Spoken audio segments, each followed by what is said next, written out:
গণঅভ্যুত্থানের সাথে সর্বপ্রথম বেইমানি করেছে ডাক্তার শফিকুর রহমান। তাদের মুনাফিকি রাজনীতি আমি মানুষের সামনে ধরিয়ে দিই। মজলুম নেতা হিসেবে ডাক্তার শফিকুর রহমানকে আমি পছন্দ করতাম, কিন্তু তিনি যে আসলে মুখোশধারী ছিলেন সেটা গণঅভ্যুত্থানের পরে আমরা দেখলাম।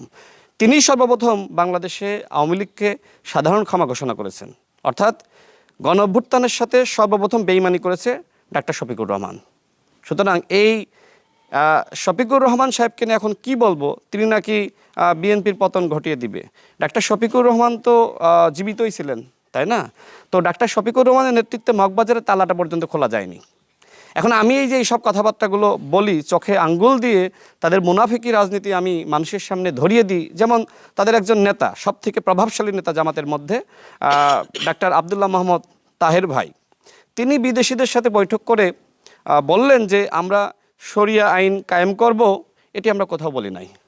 এমনকি তাদের নির্বাচনী ইস্তেহারে কোথাও উল্লেখ করা নাই যে তারা ক্ষমতায় গেলে শরিয়া আইন কায়েম করবে।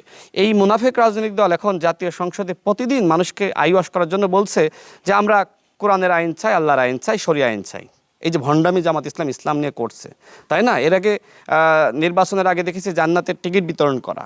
মানে কি করে নাই, মানে ক্ষমতায় আসার জন্য জামাত এমন কোনো অন্যায়, অপরাধ বা অপকর্ম বা মিথ্যাচার, ভণ্ডামি, মুনাফিকি বাকি ছিল না যে তারা করে নাই। কিন্তু এদেশের জনগণ তারা বুঝতে পেরেছে যে এই দেশের যতটুকু পরিবর্তন সেটা শহীদ প্রেসিডেন্ট জিয়াউর রহমানের হাত ধরে, এবং পরবর্তীতে দেশনেত্রী বেগম খালেদা জিয়ার হাত ধরে, এবং বর্তমানে বাংলাদেশে যদি পরিবর্তন হয় সেইটা হবে বর্তমান প্রধানমন্ত্রী জনাব তারেক রহমানের নেতৃত্বে।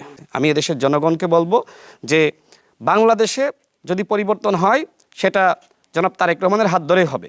নাহিদ ইসলাম তিনি আসলে গণঅভ্যুত্থান পর্যন্ত তিনি সঠিক পথেই ছিলেন, কিন্তু যে সময় জামাতের ফাঁদে পা দিয়েছেন তিনি আসলে বিপদগামী হয়েছেন।